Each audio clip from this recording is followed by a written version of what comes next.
오늘은 염증에 대해서 좀 말씀드리고자 합니다. 우리의 모든 질병은요, 사실 염증입니다. 염증으로부터 시작해서 이 염증이 만성적으로 가게 되면 여러분의 암이 되기도 하고 자가 면역 질병이 되기도 합니다. 그래서 사실은 모든 질병의 원인이 염증이기 때문에 그 모든 질병의 원인인 염증을 우리가 치료하는 것이 참 중요합니다. 그 염증을 치료하기 위해서는 먼저 염증의 원인을 알아야 되겠죠. 염증이 무엇이고 왜 생기고 어떤 원인에 의해서 염증이 생기는가 원인을 알면 그 다음에 그러면 어떻게 이 염증을 우리가 우리 몸에서 제거할 것인가 이렇게 되죠. 여러분이 이제 피 검사를 하게 되면 병원에서 반드시 보여주는 수치가 있습니다. CRP라고 하는 것입니다. 이 CRP는 우리 몸에 염증이 얼마나 있는지 염증 수치입니다. 그래서 CRP가 3 이상이면 다 암 환자입니다. 암 환자는 3 이상 다 나옵니다. 정상은 0에서 0.5 mg per 데시리터 이렇게 되거든요. 0에서 0.5 이하가 돼야 됩니다.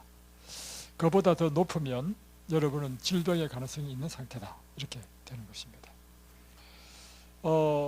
이제 염증은 사실 우리 몸을 보호하기 위한 하나의 방어의 형태로 나타나는 상태, 정상입니다. 예를 들면 우리 몸에 바이러스라든가 세균, 곰팡이가 침입하게 되면 우리 몸은 그것을 퇴치해야 되죠. 그것을 막고 있는 것이 우리 면역체계입니다. 그래서 호중구, NK세포, T세포, 대식세포 이런 것들이 다 그것이죠. 그러면 이것을 처치하기 위해서 달려가는데 먼저 이 바이러스를 발견하게 되면 우리 피를 돌다가 이 면역세포가 그걸 발견하게 되면 신호를 막 보냅니다. 이 면역세포도 여러 가지 종류가 있어요. 신호를 막 보내는 이 면역세포가 신호를 보내면 또 대식세포라든가 NK세포가 막 달려옵니다.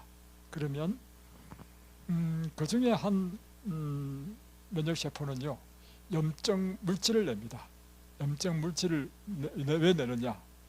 염증 물질을 내게 되면 일어나는 일이 뭐냐면 발열, 붓고 혈관이 확장된단 말이에요. 혈관이 확장되면 그만큼 많은 백혈구들이 들어올 수 있기 때문에 사실 적의 침입을 막기 위한 아군을 모으는 것이 사실 염증 현상입니다. 그래서 이제 확 확장돼 가지고 되면서 이제 싸우니까 열이 나고 또 욱신욱신 아프기도 하고 이렇게 된단 말이에요. 그래서 이제 단기간 내에 딱 처리해 버리면 또 그 찌꺼기들을 다 먹어치우는 또 세포가 있어요.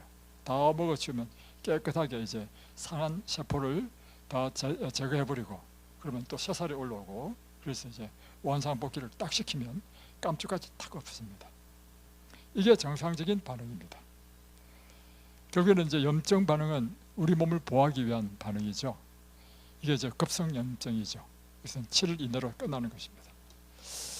여기까지는 좋은데 이것이 염증이요 이렇게 확 붉어지게 나타나지도 않고 우리 몸속에 미미한 상태로 계속해서 염증의 원인이 계속 공급돼 가지고 계속 우리 몸이 염증 상태로 있으면서 그것이 점점점 세포를 변질시켜 가지고 하는 이 만성염증이 문제가 되는 것입니다. 이 만성염증 때문에 일어나는 일이 뭐냐면 암이든지 다음에 동맥경화, 류마티스, 자가면역질환 다 이 만성 염증의 결과란 말이에요. 그래서 이제 이 만성염증의 원인이 그래서 만성염증을 뭐라 하냐면 소리 없이 진행되는 우리 몸의 살인자 이렇게 표현하기도 합니다. 그만큼 무서운 거죠. 그래서 이 만성염증의 원인이 무엇이냐? 그거 딱 생각해보면 딱 답이 나오죠. 염증을 일으키는 원인, 세균, 쉽게 말하면 감염이라든가 이런 바이러스, 세균, 곰팡이 이와 같은 것들이 계속해서 공급되게 될 경우에 그러면 계속해서 염증 반응이 끝나지 않고 계속 지속되죠. 그 중에 대표적인 것이 뭐냐면 간염 바이러스. 또 우리 위에는 네, 헬리코박터, 균이라는 거죠. 이런 것들이 있으면요 위암이 됩니다. B형 간염이든 C형 간염이 계속 진행되면 간암이 되고 이렇게 되는 거죠. 결핵도 마찬가지입니다. 또 이제 우리의 면역 체계가 자기 몸을 공격하는 것이 자가 면역 질병이잖아요. 기관지염도 마찬가지예요. 예, 기관지염도 마찬가지입니다. 예.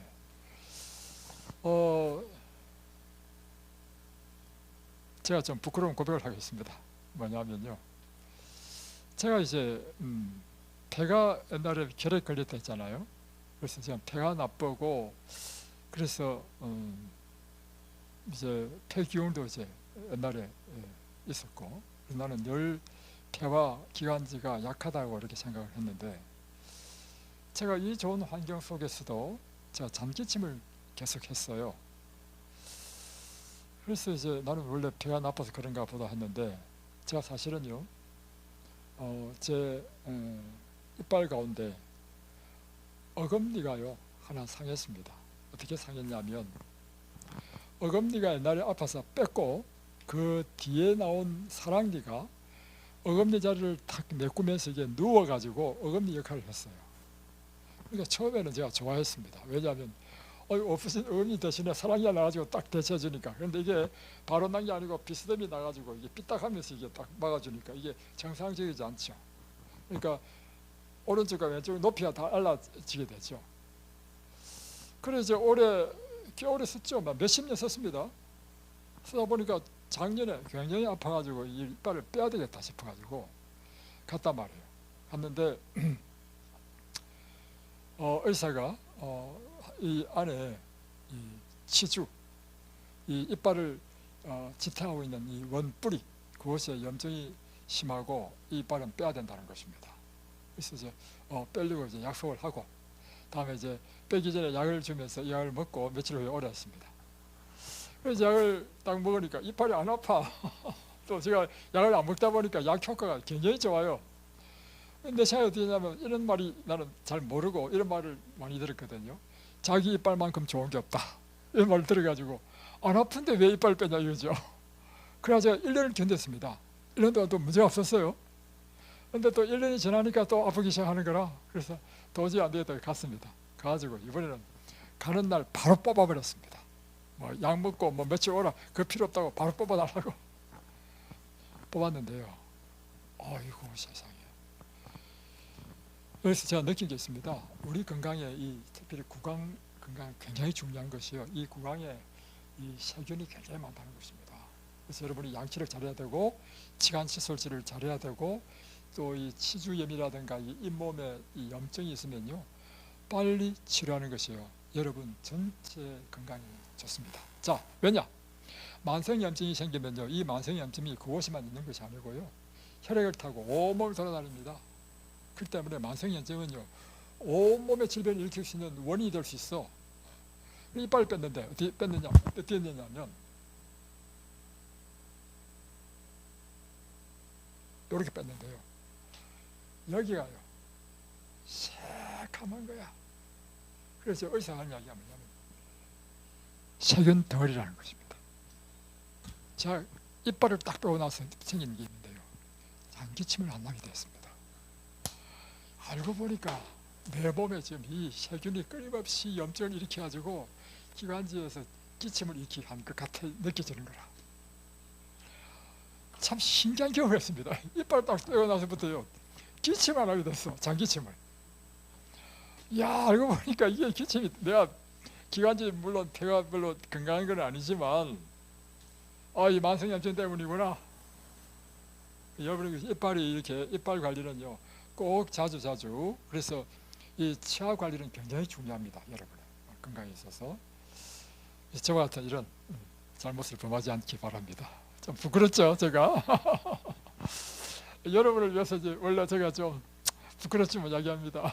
자, 그래서요 여러분 또 하나 만성염증의 원인이 무엇인가 하면 여러분이 식생활을 잘못하게 되면 만성염증의 원인이 됩니다. 특별히 여러분이 육식을 하게 되면 육식은 여러분 몸에 들어와서 염증을 일으킵니다. 자, 염증을 일으키는 이유를 설명드리겠습니다. 특별히 성경에 먹지 말라 하는 대체염질을 하지 않거나 족발이 갈라지지 않는 음식은요, 또 해물들, 조개류, 다음에 새우, 랍스터, 다음에 비늘이 없거나 지느러미 없는 모든 물고기는요 다 염증의 원인입니다. 그래서 성경이요 과학이 발달하면서 이것이 증명이 되는 것입니다. 그래서 여러분 뭐 장어라든가 뭐 낙지라든가 딱 먹으면요 특별히 암 환자는요 그대로 반응이 일어납니다. 또 하나는 돼지고기는요 절대 드시지 마십시오. 한의원에 가면요 여러분 보약을 지면 반드시 한의원 의사가 하는 말이 있죠. 뭐 먹지 말랍니까? 돼지고기, 닭고기 먹지 말합니다. 염증을 일으키는 물질이 있어요. 그리고 소고기도 여러분이 드시지 말아야 됩니다. 그냥 모든 육류를 다 끊어야 됩니다. 왜냐? 소고기조차도 여러분의 몸에 염증을 일으킨다는 것입니다. 소고기를 여러분이 정육점에 가면 소고기가 어때요? 빨갛고 막 먹음직스럽게 보이죠? 여러분 진짜로 손을 잡으면요 그렇게 빨갛게 될까요? 안 됩니다. 왜 안 되느냐? 그렇게 드릴게요. 딱 잡으면요 이 살에도 아무리 피를 다 빼도 살에 다 피가 있잖아요. 시간이 지나면 피가 어떻게 되겠어요? 산화돼가지고 검은스러워집니다. 원래 상식적으로 이 육고기는요 검은죽죽해야 돼. 근데 정육점에 검은죽죽한 걸 딱 걸어놔면 누가 사겠습니까? 그래서 반드시 이 정육점에 사는 일이 뭐냐면 딱 잡으면 도살장에 사는 일이 뭐냐면 아질산염, 아질산 나트륨이라는 것을 딱 이긴 방부제 겸 발색제입니다. 이걸 딱 처리해요. 그래서 방부제 겸 발색제인 아질산염을 딱 처리하게 되면 이게 부패되지도 않고 또 하나는 그 색깔이요 선명한 색깔을 유지한단 말이에요. 그런데 이 아질산염이요 우리 몸에 들어오면 발암물질이 된다는 것입니다. 그래서 이게 그도요 마음대로 사용하지 않도록 규정이 딱 되어 있습니다. 얼마 이상 사용하지 말도록. 그런데 아질산염이 이제 첨부된 이 소고기를 먹잖아요. 막 구워 먹든지 삶아 먹든지 어떻게 하든지 먹잖아요. 먹으면 위에 위산과 이게 반응을 일으키면서 니트로사민이라고 하는 발암물질로 바뀌어버려요. 이 니트로사민이 이제 염증을 일으키고 염증뿐만 아니라 이제 암을 일으킨단 말이에요. 그래서 모든 종류의 여러분이 이런 육류라든가 우유라든가 계란조차도 여러분이 환자들은 특별히 드시지 않는 것이 좋다 하는 것입니다. 또 하나는 염증이 가장 나쁜 것이 뭐냐면 당분입니다. 그래서 여러분 이 환자들은요 과자를 드시면 안 됩니다. 과자는 다 설탕이 들어버립니다. 그죠? 당분은 우리의 면역을 떨어뜨리고 몸을 산성화시키고 그래서 염증 체질을 만듭니다. 다음에 이제 지방도 마찬가지고요. 다음에 흡연, 음주 이것은 직접적으로 우리 몸에 독을 집어넣는 거죠. 독이 들어오면 그 독이 여러분의 세포를 상하게 만듭니다. 세포를 상하게 만들면 그걸 회복시키기 위해서 면역 세포들이 모이죠. 그러니까 염증 반응이 일어난다는 것입니다. 그러니까 뭐 담배를 피운다, 술을 마신다 이거는요 자살행위야. 제 아버님이 지난번에 얘기했지만 중학교 때부터 이제 도시에 나오셔가지고 고생을 많이 하셨어요. 그러니까 이제 노동으로만 하셨어요. 노동만 사시다 보니까 어릴 때부터 담배를 피우시고 술을 하셨단 말이에요.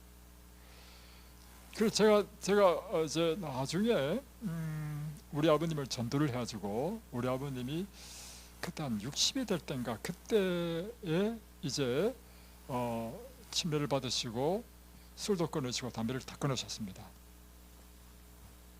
그리고 담배를 안 피우신 지 한 20년이 된데도 불구하고요 나중에 우리 아버님이 폐암으로 돌아가셨습니다.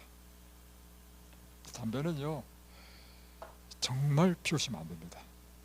그래서 여러분이 담배 피웠다 과거에, 그러면 폐암이 일어날 가능성이 굉장히 높습니다. 어쩔 수 없습니다. 그건 여러분이 자업자득입니다. 그래서 여러분의 몸은요 정직합니다. 그리고 원인 없는 결과는 없고요, 아니 땐 굴뚝에 영이 나지 않고요, 여러분의 모든 질병은 반드시 여러분의 삶에 이 질병을 일어나게 하는 원인이 다 있습니다. 좀 냉혹하지만 현실을 여러분에게 이야기해드려도 되지 않겠습니까? 여러분, 그래서요 오늘 우리에게 주어진 이 하루는요 참 중요합니다. 왜냐하면 오늘 이 하루를 우리가 어떻게 사느냐에 따라서 내일이 결정되고요, 이것이 쌓이면 우리의 영원한 운명까지도 결정되기 때문입니다. 다음에 수면이 부족하다. 이것도요 굉장히 우리 세포를 상하게 합니다. 그리고 스트레스 받는 것은요 실질적으로 우리 몸에서 우리 세포에 마치 담배를 피우고 알코올을 먹는 것보다도 더 강한 독성이 우리 몸에서 호르몬으로 나와가지고 우리 세포를 공격합니다. 그래서 여러분 스트레스 딱 받으면요 외부에서 술도 안 마시고 담배도 안 피운다 하더라도 암 걸립니다. 그리고 암뿐만 아니라 온갖 종류의 자가 면역 질병이든지 다 걸릴 수 있습니다. 심지어요 혈압까지도 높아지고요, 그리고 당까지도 높아집니다. 그만큼 스트레스는 좋지 않다. 그래서 여러분 자신을 늘 기쁘고 감사하게 사십시오. 그럼 여러분 이렇게 질문할 겁니다. 목사님, 기쁘고 감사한 일이 있어야 기쁘고 감사하지요. 여러분, 그래서 외부의 어떤 환경과 다른 사람이 나를 기쁘고 감사하게 해 주기를 기대하면요 여러분 평생 감사할 일도 없고 기쁠 일도 없습니다. 이제 여러분은요 스스로 여러분이요 감사하고 기쁜 것을 찾아서 여러분이 여러분의 삶을 개척해 나가야 됩니다. 그래서 여러분 의지적으로요 슬프고 이런 걸 딱 지워버리십시오. 언제나 기쁘고 감사하고 희망적이고 그런 것을 생각 속에서 붙잡고, 그리고 섭섭하고 원수, 나에게 막 피해를 끼친 이런 원수는요 용서해 주세요. 그 사람을 위해서 아니라 여러분 자신을 위해서 용서해 주십시오. 그 외에 이제 또 중요한 요소가 있는데요, 여러분이 비만이 되면 비만 자체가 비만 그 지방층에서요 염증을 일으키는 물질이 계속 나옵니다. 그래서 여러분이 비만이라는 것은요 아주 안 좋은 것입니다. 그래서 차라리 이렇게 마른 사람들, 뒤에다 마른 사람들이 더 낫습니다. 그런 의미에서. 네. 그래서 여러분 이 비만이 되었다 하면요 첫 번째 이 비만을 해결해야 됩니다. 자, 다음에 이제 환경 독소, 이런 화학물질들, 그러니까 공해, 미세먼지가 많다. 그 자체가 독이에요. 그 독이 들어오면 그것이 우리 몸에서는 염증을 일으킵니다. 그래서 기관지염을 일으키고 각종, 다음에 피 속에 들어가서 세포에 독소를 더해서 세포를 손상시키고, 그러면 세포에서 염증 반응이 일어난단 말이에요.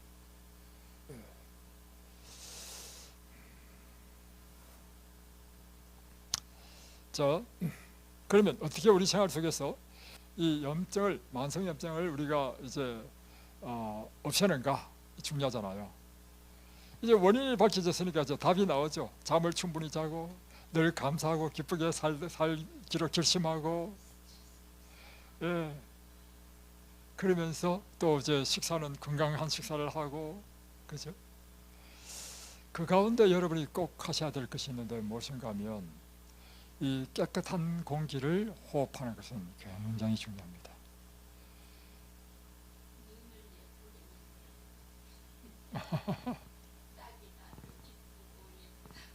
맞아. 예. 그래서 여러분이 이렇습니다.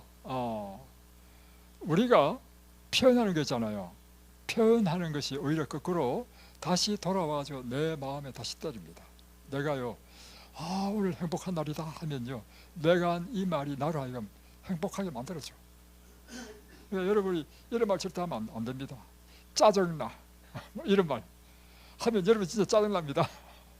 그래서 여러분이 이 말의 법칙을 잘 이해하셔서 언제나 좋고 선한 말, 언제나 감사한 말, 언제나 기쁜 말, 선한 말, 이런 말을 여러분이 계속 하시는 것은 이 말들이 다 누구한테 들어온다고요? 나에게 들어올 것입니다. 또 상대방에게도 축복이 되고. 이제 그래서 여러분이 또 한 가지 깨끗한 공기를 많이 마셔야 되는데, 깨끗한 공기는요 가장 좋은 염증 치료제입니다. 그래서 환자들은요 특별히 이 공기가 깨끗한 곳에 있어야 됩니다. 다음에 또 한 가지는 뭐냐면, 운동은 우리 염증 수치를 팍팍 떨어뜨립니다. 운동하면 실제적으로 염증 물질을 제거하는 물질이 나와.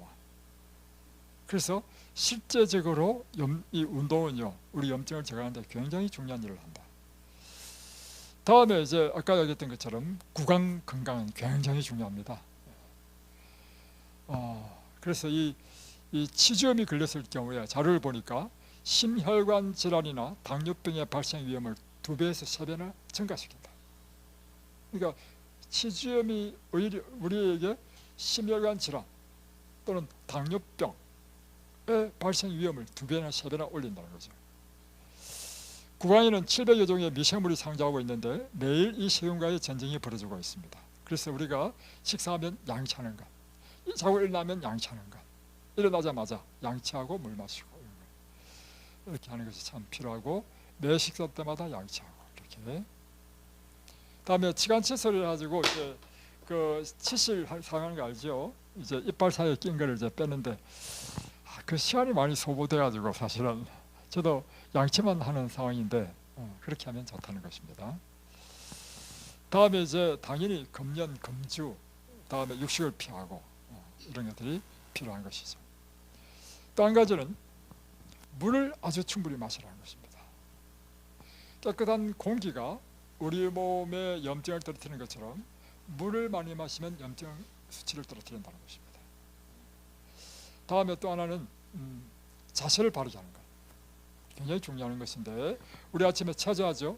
체조가 염증을 떨어뜨립니다. 왜 그런가 하면 우리 몸의 림프계, 혈액순환도 필요하지만 림프계 순환을 통해서, 림프계가 이 면역과 관련되어 있거든요. 이 림프계 순환을 원활하게 해줌으로 이 염증이 떨어진다는 것입니다. 그래서 우리가 이게 스트레칭, 체조뿐만 아니라 여러분이 앉고 일어서고 걷고 할 때 자세를 바르게 하는 것 참 중요하다. 이렇게 이해하시면 되겠습니다. 자, 오늘은 이제 성경 공부는 열왕기상 15장 이제 아사 왕의 행적에 대해서 한번 보겠습니다. 성경 열왕기상 15장.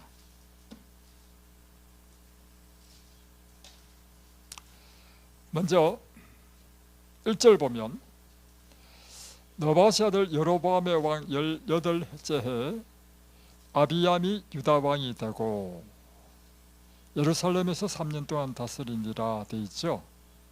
이 아비암은 유다의 르호보암 다음에 왕이 된 그의 아들, 이 아비암입니다. 이 아비암은 3년밖에 통치를 못했고, 그의 생애를 기록하기를 3절에 보면, 아비암이 그의 아버지가 이미 행한 모든 죄를 행하고 그의 마음이 그의 조상 다윗의 마음과 같지 아니하여 그의 하나님 여호와 앞에서 온전하지 못하였다. 그러니까 악한 왕이었다는 것입니다. 그러니까 3년 만에 그냥 어떻게 통치가 끝나고 죽은 것 같습니다.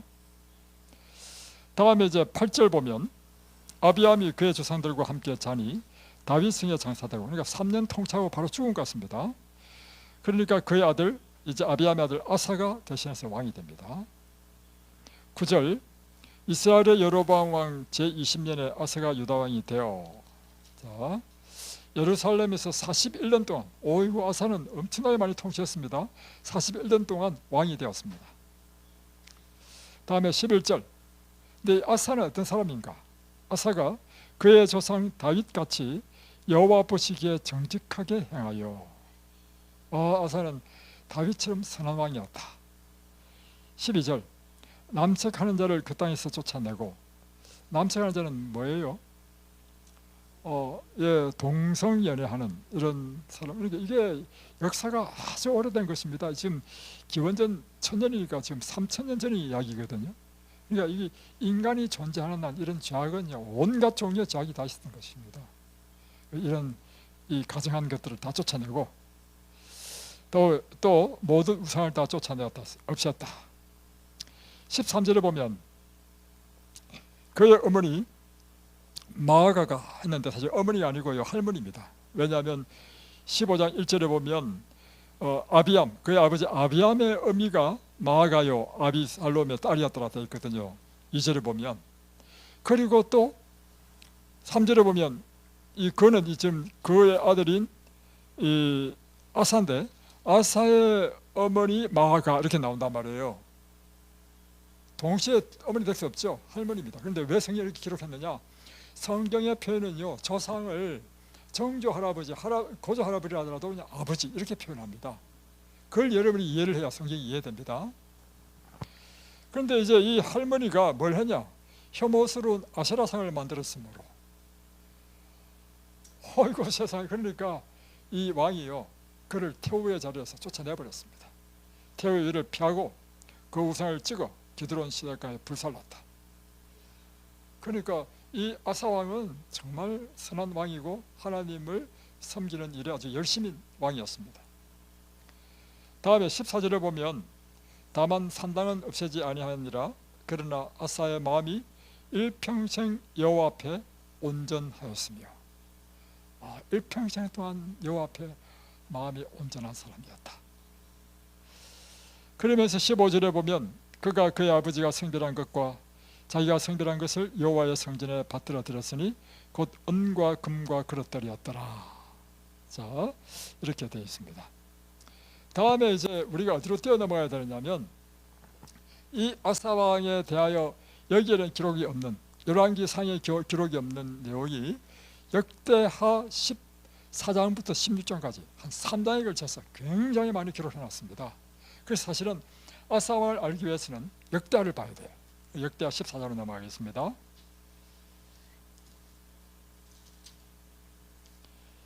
자, 역대하 14장에 쭉 넘어가면 반복되는 것이 있는데요. 자, 6절부터 보겠습니다. 14장 6절. 앞에는 다 똑같은 것이 이제 반복되고요. 또 4절 한번 볼까요?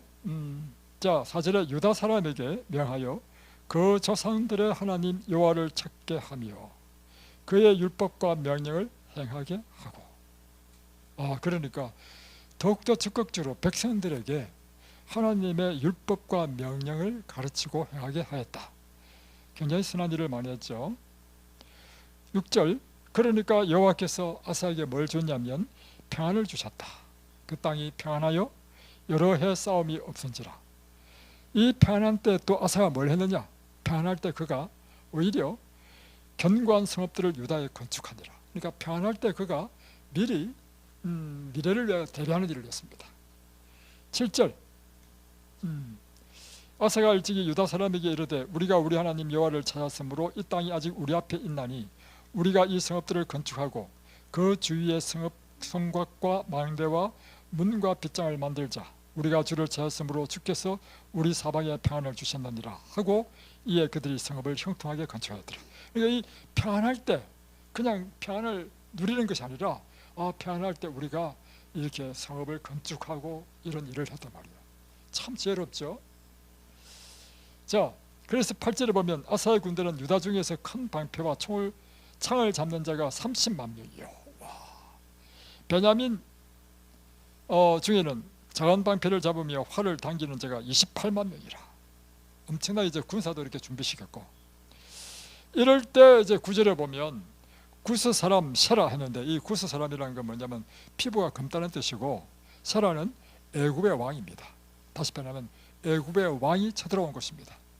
쳐들어왔는데 잘 보십시오. 군사 얼마요? 100만 명.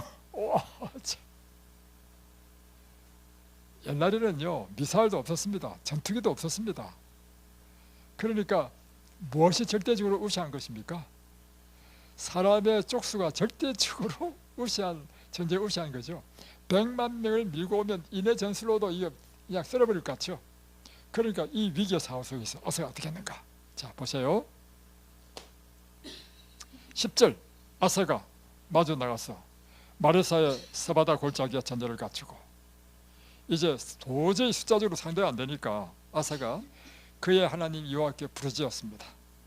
여호와여, 힘이 강한 자와 약한 자 사이에 주박 사이에는 주박해 도와줄 이가 없사오니. 지금 강한 자 앞에 우리는 약한 자라는 거예요.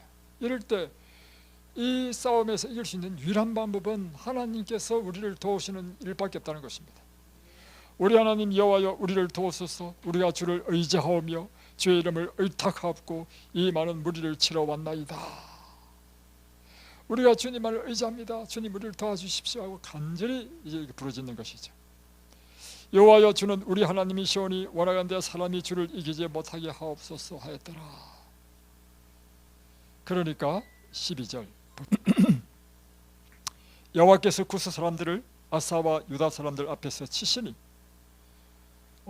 이게 보니까 하나님께서 누가 구스 사람을 치셨다고요? 여호와께서. 여기 성경에 나오는 계속적인 반복되는 표현이 있습니다. 우리 인생의 성공의 비결은요, 하나님께서 나를 위하여 일하시게 하는 방법입니다. 어떻게 아사는 100만 명이나 되는 이 애국 군사를 무찔렀는가? 그것은 여호와께서, 주가 여호와입니다. 여호와께서 구스 사람들을 아사와 유다 사람들 앞에서 치시니. 그러니까 전쟁은 실제로 진짜 누가 하는 것입니까? 실제로 전쟁은요, 저 유다 사람하고 지금 전쟁을 해요. 하는데 승리하게 하신 분은 여호와 하나님이라는 것입니다. 그러니까 구스 사람들이 도망하니까 이제 아사와 그 군대들이 막 쫙 쫓아가면서 막 많은 노획물을 얻고 막 이런 이야기가 쭉 나옵니다. 큰 승리를 이겼죠. 그래서 막 양과 낙타를 많이 노획물로 잡고 왔습니다. 15장으로 넘어가면 또 이 아사 왕의 이제 훌륭한 점에 대해서 또 표현합니다. 이렇게 승리를 하고 이제 돌아오니까 1절에 하나님의 영이 오데스 아들 아사라에게 임하니라. 아사라는 사람에게 임해가지고 이 아사를 맞이하면서 하나님의 기별을 전합니다. 그게 2절에 나옵니다. 유다와 베냐민의 무리들아, 내 말을 들으라. 너희가 여호와와 함께하면 여호와께서 너희와 함께 하실지라. 너희가 여호와와 함께하면 여호와께서 너희와 함께 하실 것이다. 또 너희가 만일 그를 찾으면 그가 너희와 만나게 되시려니와. 여러분이 하나님과 함께 하시면 하나님께서 여러분과 함께 하시고, 여러분이 하나님을 찾으면 하나님이 여러분에게 만나 주신다는 것입니다. 여러분이 하나님을 못 만났다? 그러면 답이 간단해. 여러분이 하나님을 찾지 않았다는 것입니다. 확실합니까? 제가 발견한 바로는요, 정말 찾고 찾는 사람 다 만나더라고. 어떤 형태든지.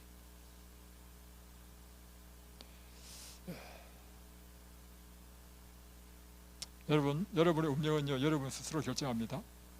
여러분이 다시 편하면 내가 그런 갈급함으로 하나님을 찾는 사람은 하나님을 만날 것이고, 하나님의 도움이 필요해서 하나님께 간절히 의지하고 하나님께 도움을 구하면 하나님의 도움을 받을 것이고, 그런데 내가 지금 죽게 됐는데도 불구하고 아이고 모르겠다 이러면요, 여러분 하나님도 어쩔 수 없습니다. 그래서 성경에 보면 참 재미있는 표현이 나오는데요, 찾으라 구하라 두드리라. 찾는 자가 찾을 것이요, 구하는 자가 얻을 것이요, 두드리는 자에게 문을 열릴 것이다. 저는 그 성경 읽으면서 이렇게 생각이 들었습니다. 하나님께서 우리 형편을 다 아시잖아요. 우리 삶의 필요가 무엇인지 다 아시잖아요. 근데 우리가 꼭 찾고 구하고 두드려야 됩니까? 예, 그렇다는 것입니다. 왜 그렇게 하시는가? 그것은요, 하나님이 우리를요 존귀하게 대하기 때문입니다. 다시 말하면 하나님은요 우리를 완전한 존귀한 자로 대하기 때문에 우리가 원하지 않을 때는 하나님께서 강제로 하지 아니하신다는 거야. 그래서 하나님께서는 반드시 아무리 좋은 것도 우리가 그런 의사를 가지고 하나님께 구할 때 하나님께 주실 수 있다는 것입니다. 그래서 여러분 그래서 기도라는 게 뭐냐면요, 우리의 삶의 필요를 하나님께 구하는 것입니다. 여러분 삶의 모든 필요를 하나님께 구하십시오. 찾으십시오. 부르짖으십시오. 성경이 전부 다 말이 그거예요. 찾으라, 부르짖으라, 구하라. 하나님 저 다 아시잖아요. 그래 내가 다 안다. 그러나 나는 네가 나한테 구하기 전에 내가 줄 수 없다 이거야. 이게 하늘의 법칙입니다. 자, 3절 이스라엘은 참신이 없고 가르치는 제사장도 없고 율법도 없는 지가 오래되었으나 그들이 환난 때 이스라엘 하나님 여호와께 돌아가서 찾으며 그가 그들과 만나게 되신 날이 뭐 이렇게 쭉 나옵니다. 그래서 8절에 아사가 이 선자의 이야기를 듣고 아사라의 선자 이야기를 듣고 그 마음에 더욱더 강하게 되어서 이제 더욱더 강한 격 일을 하게 됩니다. 그래서 유다와 마음을 강하게 하여 8절 가져간 물건들을 유다와 베냐민 온 땅에서 없애고 에브라임 산지에서 빼앗은 성읍들에서도 없애고 또 여호와의 낭실 앞에 있는 여호와의 제단을 재건하고 또 유다와 베냐민의 무리를 모으고 이러니까 이제 이 북방 이스라엘의 에브라임 지파 사람, 므낫세 지파 사람, 시몬 지파 사람들이 막 자꾸 이 남방 유다로 넘어와. 그러니까 이제 남방 유다 사람들이 점점 더 백성들이 숫자 불어나는 그런 것을 보게 됩니다. 자, 그러면서 이제 또 11절에 보면 그 노력한 물건 중에서 소 700마리, 양 7,000마리로 여호와께 제사를 드리고 12절 또 마음을 다하고 목숨을 다하여 조상들의 하나님 여호와를 찾기로 언약하고 이렇게 엄청난 이런 이 부흥의 개혁의 역사를 우리가 볼 수 있습니다. 이렇게 했더니 19절 보십시오. 이때부터 아사왕 제35년까지 다시는 전쟁이 없습니다. 아사왕이 41년까지 살았다 했죠. 그러니까 35년까지 전쟁이 없이 편한 그런 세월을 보냈다. 자, 그런데 16장에 와서요 이 놀라운 아사왕의 역사에 슬픈 역사가 기록되어 있습니다. 자, 16장 보세요. 아사왕 제36년에 이스라엘 왕 바아사가 유다를 치러 올라왔어. 이제 35년 동안 전쟁이 없다가 그 다음 해 이스라엘 북방 이스라엘 바아사 왕이 치러 왔습니다. 근데 라마를 건축하여 사람을 유다 왕 아사에게 왕래하지 못하게 하려 한지라. 이게 뭐냐면 왜 올라왔느냐? 이제 아사 왕이 선한 왕이고 이러다 보니까 북방 이스라엘 사람들과 가운데서 하나님을 경외하는 사람 이런 사람들 있죠. 이런 사람이 자꾸 남방으로 내려오는 거야. 남방으로. 그러니까 북방 이스라엘 백성이 이 왕이 딱 생각해 보니까 큰일 난 거야. 그러니까 라마는 뭐냐면 예루살렘에서 불과 9km밖에 떨어지지 않는 북쪽에 있는 것입니다. 라마에 쳐들어가고 라마를 성을 다 포위해버렸어. 포위하고는 이 성을 이제 재건하려고 더 크게 지으려고 하면서 목적이 뭐냐? 북방 사람이 내려오는 걸 못 가게, 못 내려오게 막기 위한 목적으로 했다는 것입니다. 그러면서 이제 이스라엘 백성이 이제 이스라엘 왕이 이제 남방 아사왕을 이제 계속 쳐들어오려고 이제 위협하는 것입니다. 그러니까 이 아사왕이요 위기를 당했죠. 그러면 그 이전에 이것보다 더 큰 위기가 있었죠. 애굽의 왕이 100만 명을 이끌고 왔잖아요. 그때 어떻게 했습니까? 하나님을 의지하고 하나님께 구하고 하나님의 능력으로 싸워 이겼잖아요. 근데 이번에는 이 아사왕이요 하나님께 의지하지 않아. 딱 생각해 보니까 그래? 그러면 북방 이스라엘 위의 나라가 아람 왕이거든요. 아람 왕한테 이 각종 선물을 보냅니다. 그래서 그 왕궁에 있는 검은 눈을 다 끌어가지고 예물로 보내면서 왕이요 이스라엘과 맺은 약조를 깨트려 버리고 이스라엘 좀 공격해라. 그러면 이 이스라엘이 지금 남쪽으로 침략하려고 하다가 북쪽에서 쳐들어오니까 이제 다시 물러갈 거 아니에요. 그렇게 해서 결국에는 이스라엘 왕이 물러갔습니다. 그런데 이 사건 이후에요. 그러니까 사람의 생각에는 어떻게 생각이 들어요? 현명하다, 지혜롭다, 참 좋은 방법이 다잖아요. 그런데 하나님의 선자가 이 사건을 통해서 이제 아사왕을 견책합니다. 7절 그때 선견자 하나니가 유다왕 아사에게 나와서 그에게 이르되 왕이 아람 왕을 의지하고 왕이 하나님 여호와를 의지하지 아니하였으므로 아람 왕의 군대가 왕의 손에서 벗어났나이다. 다시 표현하면 왕이 왜 하나님을 의지하지 않고 사람을 의지했습니까? 만약 하나님께서 하나님을 의지했으면 북방 이스라엘도 물론 물리쳤을 뿐만 아니라 그 위에 있는 아람 왕까지도 당신은 점령했을 것이라 이 말의 뜻이. 그런데 9절 여호와의 눈은 온 땅을 두루 감찰하사 전심으로 자기에게 향하는 자들을 위하여 능력을 베푸시나니. 야, 이게 참 좋은 말씀 나옵니다. 여호와의 눈은 온 땅을 두루 감찰하면서 누구에게 향한다고요?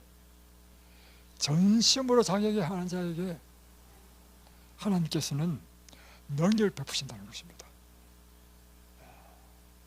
자, 이런 왕이 망년대에 행하였은즉 이후부터는 왕에게 전쟁이 있으리이다. 당신을 잘못했다는 거야. 왜 사람을 의지하느냐. 이러면 아사 왕이 어떻게 해야 됩니까? 다윗처럼. 자, 다윗은 나단이 그의 잘못을 딱 지적했잖아요. 그럴 때 다윗이 어떻게 했습니까? 바로 무릎을 꿇고 내가 하나님께 범죄했나이다 이렇게 했단 말이에요. 근데 아사는 어떻게 했는지 아십니까? 노를 바라면서 뭐라고 이놈 하면서 이 선자를 옥에 가둬버렸어. 근데 여기 나오는 이잖아요. 옥에 가두었다는 이 옥을 원어를 찾아보니까 어떤 뜻이냐면 고문을 하는 그런 옥이야. 이것이요 성경 구약 전체에 딱 3번 쓰였다는 거예요. 3번. 다 공통점이 뭐냐면 고문하는 옥이야. 그래서 그 다음에 나올 말이 있죠. 그때 아사가 또 백성 중에서 몇 사람을 학대했다 돼 있죠. 이게 무슨 뜻이냐면 그 백성들 가운데 아니 왕이시여 어떻게 승자를 그렇게 하십니까? 이렇게 하니까 너도 이리 와. 다 잡아가지고 옥에 가둬가지고 고문시켰다는 것입니다. 아니 세상에 아사 왕이 왜 이렇게 헷갈렸겠습니까? 오늘의 주제는 이것입니다. 오늘의 주제. 아니 이렇게 선한 왕이 왜 마지막 말년에 지금 마지막 말년이죠. 36년이니까 그뿐만 아니라 또 하나 더 있습니다. 이제 또 아사가 12절 왕이 된 지 39년에 그로부터 3년이 또 지났습니다. 39년에 그의 발이 병들어 매우 위독했으나 이제 발에 병이 들었어요. 근데 이 병이 얼마나 위독한지 죽을 병이라. 그럴 때 이 병이 있을 때 그가 여호와께 구하지 아니하고 의원들에게 구하였더라. 물론 이제 의사가 와가지고 이제 왕이니까 이제 처리해 주죠. 이제 고친다고 노력하지만 궁극적으로 왕이 해야 될 일은 뭐냐면 의사가 해야 될 일이 있고 왕이 또 해야 될 일은 뭐냐면 그 문제를 통해서 하나님께 구해야 되는 일을 해야 된단 말이에요. 그런데 왕이 무엇은 하고 무엇은 안 했다는 것입니까? 의사들에게 의지는 하지만 하나님께는 의지하지 않았다 이런 뜻이에요. 그러니까 지금 아사의 문제는 뭐냐면요, 그의 처음 초년은요 아주 아름다운 삶이었어. 정말 초년은 너무너무 훌륭한 삶이었어. 그래서 하나님께 그의 축복을 주시고 100만이나 되는 대군을 무찌르게 하시고 엄청난 기적을 행하고 그뿐만 아니라 백성들을 이 하나님께 돌아오게 하고 모든 아세라상이나 뭐 우상을 다 쳐부수고 그리고 또 하나님의 율법과 명령을 가르치고 지키게 하고 이렇게 훌륭한 왕. 그래서 하나님께서는 그에게 아사왕 35년 동안 이 땅에 온 땅에 평안함을 주신 이 축복을 받았던 아사왕. 그뿐만입니까? 그 전에 젊을 때는요 그가 젊을 때도 평안함을 주셨잖아요. 그 평안함을 주실 때 뭘 했습니까? 성읍을 다시금 재건하고 백성들을 군사훈련시키고 미래를 준비하는 일을 했는데 마지막 때 36년째 와가지고 이스라엘 왕이 바하스가 딱 쳐들어오니까 갑자기 어떻게 하면 좋을까? 하나님 첫 번째 생각 하나님 생각 안 하고 이러면 좋겠다. 아람 왕에게 예물을 보내야 되겠다. 그 궁전에 있는 모든 금은을 다 빡빡 끌어가지고 약간 져서는 안 옵니다. 그러니까 거의 그 재산 다 끌어가지고 바친 거야. 그래가지고 물론 이스라엘 왕은 물러갔죠. 그러나 중요한 사실은 하나님을 의지하지 않았다. 또 말년에 또 39년째는 또 발병이 걸렸네. 그러니까 노후에 그의 마음이 하나 떠난다는 것입니다. 자, 오늘 주제는 이것입니다. 이거요, 누가 고민한 줄 아십니까? 이 문제에 대해서 다윗이요 고민했습니다.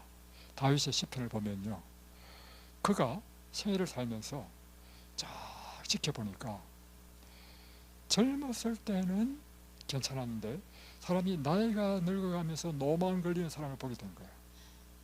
젊었을 때는 하나님을 의지하더니만 나이가 점점 들어가면서 하나님을 버리고 고집대로 살고 이상한 사람을 보게 된 거예요. 그러면서 어떤 염려를 하게 됐냐면, 하나님, 나도 늙을 텐데 나도 저 늙은 사람들처럼 저렇게 될까 두렵다는 거예요. 그래서 시편에 나옵니다. 제가 가르쳐 드리겠습니다. 자, 이것이 우리 인간의 문제입니다. 그래서 실제적으로 보십시오. 솔로몬 보세요. 그가 젊을 때 얼마나 그 마음에 하나님께 열정이 풍부했습니까? 그래가지고 막 1,000번제를 드리고, 하나님이 내 사랑하는 자, 아주 너 뭐 줄게? 하나님 얼마나 감동받았으면. 지혜? 아이고, 너 구하는 것도 어떻게 그렇게 참 내 마음에 딱 드는 걸 구했냐? 네 구하지 않으니까 내가 다 주겠다. 부귀와 영화, 권세 다 줬어. 그랬더니 솔로몬이 부귀와 영화가 커지니까 어떻게 했어요? 하나님을 버렸습니다. 심지어는 어떻게 하나님의 성전을 지었던 그가 성전 맞은편 감람산 꼭대기에 아세라상을 세우고 몰락 우상을 세우고 그곳에 절을 하고, 이야, 여러분 자신을 믿지 마십시오. 오늘 주제는 이것입니다. 이 세상에 어떤 사람도 자신할 수 있는 사람 아무도 없습니다. 이게요, 그래서 제가 성경을 쭉 보니까요, 놀라운 거 발견했는데, 르호보암이 젊을 때 실수했죠. 실수가 난 다음에 그가 다시금 회개를 하고 열심히 이제 하나님 뜻을 순종했단 말이에요. 그러니까 하나님 복을 주셔서, 그러니까 다시금 또 그 마음이 해져가지고 다시 또 하나님을 버려. 그러니 이번에는 시삭이라는 애굽의 그 왕을 보내가지고 이 유다 나라를 또 치게 했어. 제가 그 전에 이제 한 걸 안 했으면 뛰어넘은 것의 이야기입니다. 그러니까 이제 막 시삭 와가지고 다 그때 보물을 싹 다 빼앗아간 것입니다. 다 빼앗아가고 막 그 왕궁에 있는 보물 다 빼앗아가고 그래가지고 완전히 초토화 돼버렸어. 그러니까 그 마음이 겸비해져가지고 하나님께 다시 돌아왔어. 그러니까 하나님께서 다시금 그에게 힘과 능력을 주셔서 그를 또 도와주셨어. 그러니까 또 다시 성경에 보면요, 르호보암이 그의 말년에 다시금 하나님을 떠나고 우상을 숭배하는 모습을 보입니다.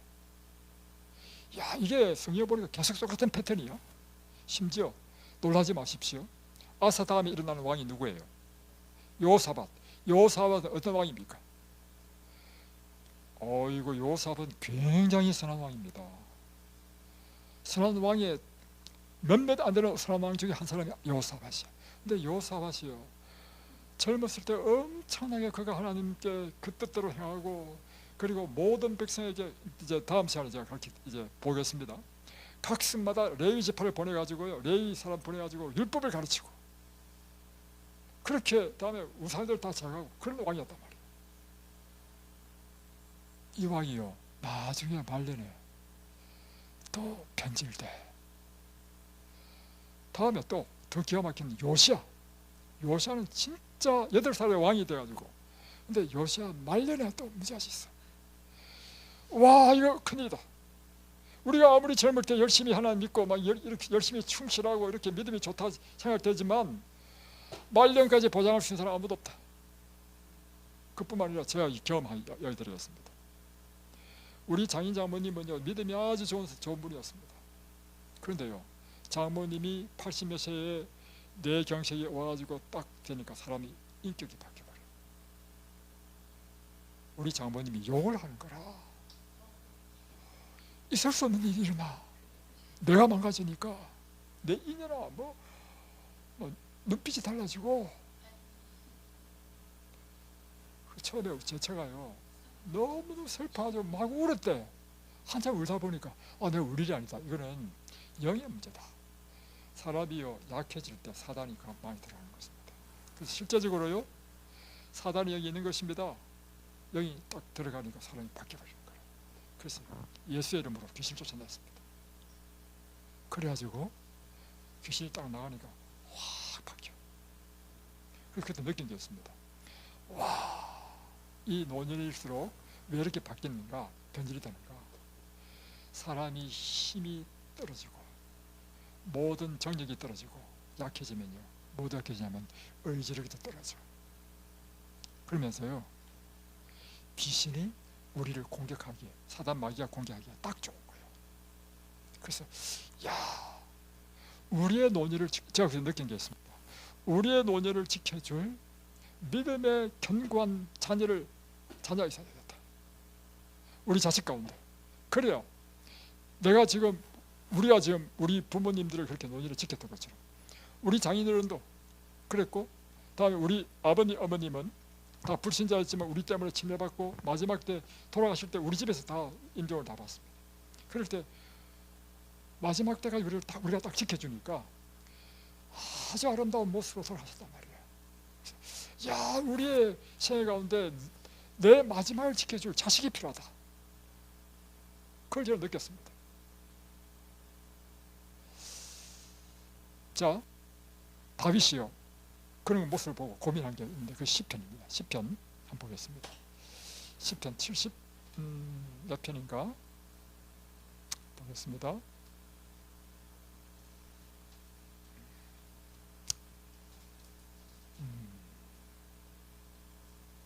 71편. 이 71편에 대하여 이제 제가 참 느낀 감동을 좀 설명드리겠습니다. 이게 다윗이 썼는데요, 여기 보면 6절 보십시오. 내가 모태에서부터 주를 의지하였으며 나의 어머니의 배에서부터 주께서 나를 택하셨사오니 나는 항상 주를 찬송하리이다. 그러니까 그가 깨달은 게 뭐냐면, 하나님께서 내가 모태 가운데 있을 때 나를 지명하여 불렀고 나를 택하셨다, 이런 강한 확신을 갖고 있는 사람입니다. 그럼에도 불구하고 9절에 뭐라고 했냐면, 이렇게 내 모태에서부터 나를 택함을 받았다 이렇게 확신한 다윗도 뭐라 했냐면, 늙을 때 나를 버리지 마시며 내 힘이 시약할 때 나를 떠나지 마소서. 중요한 것은 이제 우리가 늙을 때, 힘이 미약할 때, 이게 문제라. 제 자신의 삶을 생각해 봤거든요. 제가 생각해 보면 제가 젊었을 때 굉장히 정말 지금보다 더 집중이 강하고요, 의지가 더 강하고, 그리고 하나님께 열심히 더 특심이었습니다. 근데 세월이 지나면 사람이 점점 나이가 들고 세월이 더 지나면 믿음도 더 성장하고 더 축축되고 이렇게 되는 것 같죠? 아니더라고. 지식은 증가할 수 있어. 그런데 집중력, 그다음에 헌신, 마음의 그 순수함, 열정, 이런 게 떨어지는 거라. 이거 문제다. 또 보세요. 지금 다윗이 그런 고민을 합니다. 18절. 하나님이여, 71장의 18절. 하나님이여, 내가 늙어 백발이 될 때에도 나를 버리지 마시며 내가 주의 힘을 후대에 전하고 주의 능력을 장래의 모든 사람에게 전하기까지 나를 버리지 마소서. 계속해서 바울은 사도가 아니라 이 다윗의 이야기를, 내가 늙어 백발이 될 때도 나를 버리지 말아달라는 것입니다. 왜 이렇게 했는가? 제가 이 주석을 보니까 엘렌 G 화이트 쓴 주석에 이렇게 기록되어 있습니다. 다윗은 늙어서 버림받지 않도록 해달라고 간구했다. 그럼 왜 그가 그렇게 기도하였는가? 그는 그의 주변에 있는 대부분의 노인들이 행복하지 못한 것을 보았다. 그 이유는 그들의 품성 가운데 있는 불행한 성벽들이 나이와 함께 자라났기 때문이다. 만약 그들이 선천적으로 폐쇄적이고 탐욕적인 성격이라면 불행스럽게도 그들은 대부분 연륜이 성숙 단계에 있음에도 불구하고 성격은 그대로이다. 만약 그들이 질투심이 많고 화내기 쉽고 조급한 성격이라면 나이가 많아지면 더욱더 그렇다. 그러니까 우리의 이 품성이 젊었을 때 우리가 이게 품성의 변화가 안 되면요, 나이 들면 들수록 더 고정되고 더 괴팍해지고 더 나빠진다는 것입니다. 또 보세요. 다윗은 한때 하나님을 두려워하는 것 같이 보이던 사람들이 늙어서는 드러내어 놓고 하나님을 버리는 것과 주의 원수들에게 조롱을 당하는 것을 보았을 때 고통스러웠다. 그러면 왜 그들이 그런 형편에 처하게 되었을까? 사람들은 나이가 들어감에 따라 그전에 가졌던 분별력을 잃어버리는 것 같아. 때로는 억제하지 못하는 그들의 질투심에 불이 붙는다. 그리고는 다른 노인들은 너무나 심한 질투심과 탐심에 지배를 당한 나머지 자기 자녀를 죽이기까지 하는 수도 있다는 것입니다. 다윗의 마음은 심한 동요를 일으켰고 매우 고통스러웠다. 그는 자신이 늙을 때를 바라보고는 하나님께서 그를 버리지나 않으실까 두려웠고, 그리고 그가 자세히 주목해본 다른 노인들같이 불행해지지는 않을까 두려워했다. 그에게 놓여진 이 같은 무거운 마음의 짐을 가지고 그는 열렬히 기도하였다. 다윗은 노령에 따르는 좌우로부터 보호를 받아야 할 필요성이 있다고 생각하였다. 여러분, 그래서요, 이 세상에서도요, 뭐라 합니까? 초심을 잃지 말라, 초지일관, 이런 말 많이 듣죠? 예. 그래서 여러분, 요한계시록 2장에 보면 에베소 교회는요, 칭찬받는 교회였습니다. 그러나 이 에베소 교회가 하나님으로부터 책망받은 게 있습니다. 뭐냐면, 그러나 너를 책망할 것이나니 내 처음 사랑을 버렸느니라. 디모데후서 4장 10절에 보면요, 사도 바울이 전도한 제자 가운데서도요, 처음에 하나님 잘 믿다가 떠나간 사람이 있어요. 디모데후서 4장 10절에 보면 대만은 이 세상을 사랑하여 나를 버리고 데살로니가로 떠나갔고, 그래서 요한계시록 2장 10절에는요, 내가 어떻게 하라고요? 죽도록 충성하라. 그리하면 내가 생명의 관을 내게 주리라. 그리고 마지막 예수님 재림 직전에 구원받는 사람의 특징을 기록한 것이요, 요한계시록 14장 12절입니다. 누가 구원받는가? 성도의 인내가 여기 있나니 저희는 하나님의 계명과 예수의 믿음을 지킨 자니라. 그러니까 성도의 인내가 여기 있잖아요. 인내의 뜻이 뭐냐면 초지일관, 끝까지 하나님의 계명과 예수 믿음을 지키는, 이 믿음을 지키는 자들이 저기는 구원받는다는 것입니다. 여러분, 두렵지 않습니까? 오늘 우리 마음을 지켜주시기를, 그리고 우리 자녀 가운데 내 노년을 지켜줄 자녀를 지금부터 준비하십시오. 기도하겠습니다.